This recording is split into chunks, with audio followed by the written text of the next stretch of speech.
Hello guys, welcome to our channel life with books. बारिश का season शुरू हो चुका है और हम भी शुरू करने वाले हैं हमारी फर्स्ट बुक, जिसका नाम है नमक स्वादानुसार, जो कि लिखी है निखिल सचान जी ने। ये नाम कुछ लाइफ से रिलेटेड नहीं लगता? जैसे कि अगर सब्जी में नमक ज़्यादा हो जाए तो भी नहीं चलेगा और कम होगा तो भी मज़ा तो नहीं आएगा। तो बैलेंस होना बहुत ज़रूरी है ना? बिल्कुल सही बात है। ये सिर्फ नमक के लिए नहीं है, बहुत सारी चीज़ें लाइफ में बैलेंस होती हुई अच्छी लगती है। ज़्यादा लड़ाइयाँ, ज़्यादा प्यार, कुछ भी हजम नहीं होता। सब कुछ थोड़ा बहुत बैलेंस में और थोड़ा बहुत ऊपर नीचे ही चलता है।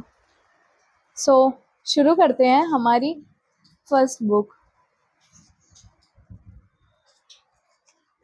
माँ, पापा, दीदी और शुभांगी के लिए बात की बात। लेखक ने लिखा है, नमक स्वादानुसार मेरी पहली किताब है। इसकी कहानियाँ जहन में उसी तरह आई हैं जिस तरह देह को बुखार आता है।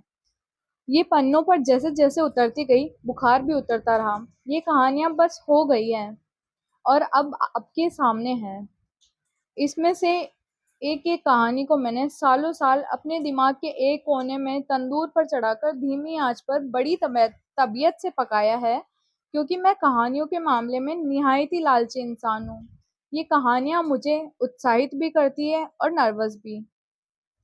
उत्साहित इसलिए क्योंकि एक किताब के रूप में ढलकर ये कहानियां वैसे ही मुकम्मल हो जाएगी जैसे अंडों से निकलकर चूजे मुकम्मल हो जाते हैं।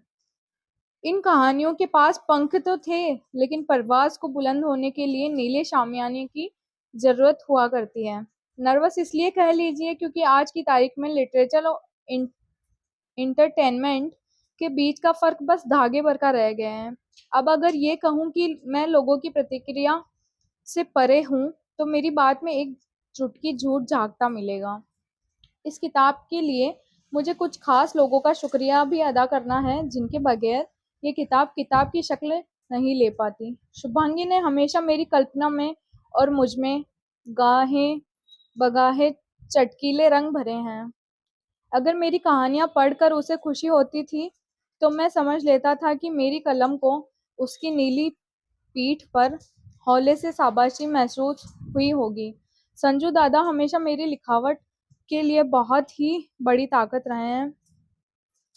वो जब भी मुझे कहते थे कि निखिल मेरा फेवरेट ऑथर है, तो मेरी छाती गुब्बारे से फूल जाती थी। मेरे अजीब दोस्त वैभव, सुमित, पुष्पेंद्र, आदर्श, मृदुल और मनुज ने बिना नागा किए लगभग मेरी सारी कहानियां पढ़कर उन पर नुक्ताचीनी की है और मेरा हौसला बढ़ाया है। सुमन दा को भी शुक्रिया कहना चाहता हूँ, क्योंकि अगर मैं उनसे नहीं मिला होता तो शायद कहानियों, नाटक और फिल्मों को उस नजरिए, तड़प और बारीकी से नहीं देख पाता जैसे आज देखता हूँ। माँ, पापा और दीदी का शुक्रिया, क्योंकि मैं जो भी हूँ, मेरे एक एक जर्रे के होने न होने की बहुत बड़ी वजह वही है। आखिर मैं आप सभी का शुक्रिया जो इस किताब को अपने घर तक ले आए। उम्मीद करता हूँ यह किताब आपकी ज़िंदगी में कुछ देर को ही सही सौंधा सा छौंका जरूर लगा देगी। कुछ कम ज़्यादा हो जाए तो नमक स्वादानुसार आप खुद ही मिला लीजिएगा। आखिर मैं अपनी तरफ से एक छोटा सा डिस्क्लेमर भी कहता चलूँ। इस संकलन की सभी पात्र और घटनाएं काल्पनिक हैं। इनमें से एक कहानी सुहागरात उर्फ प्रोफेसर नाम की फिल्म से हल्की फुल्की प्रभावित कही जा सकती है और टोपाज का आइडिया सुमित सक्सेना की शॉर्ट फिल्म गुड्डू से उपजा है। निखिल सजान। फिर पता ठिकाना में लिखा है, इसमें टोटल करके 9 स्टोरीज हैं।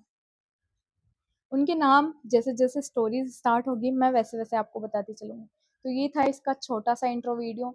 अब आप लोगों को 2 काम करने हैं मेरे लिए। एक तो इस चैनल को लाइक, शेयर और सब्सक्राइब करना है, और सेकंड काम ये है कि आप लोगों को बताते चलना है कि इस वीडियो में, ऑडियो में क्या कमी रहती जा रही है, ताकि मैं आप लोगों के लिए वो सुधार कर सकूँ। तो आज से हम शुरू करेंगे हमारी सीरीज़ और डे बाय डे इसके नेक्स्ट चैप्टर्स आते जाएंगे, और जैसे ही ये बुक ख़त्म होगी हम दूसरी बुक शुरू करेंगे। तो अगर आप लोगों के पास कोई सजेशन है कि कौन सी बुक स्टार्ट करनी है तो आप वो भी कमेंट बॉक्स में लिख सकते हैं। Thank you.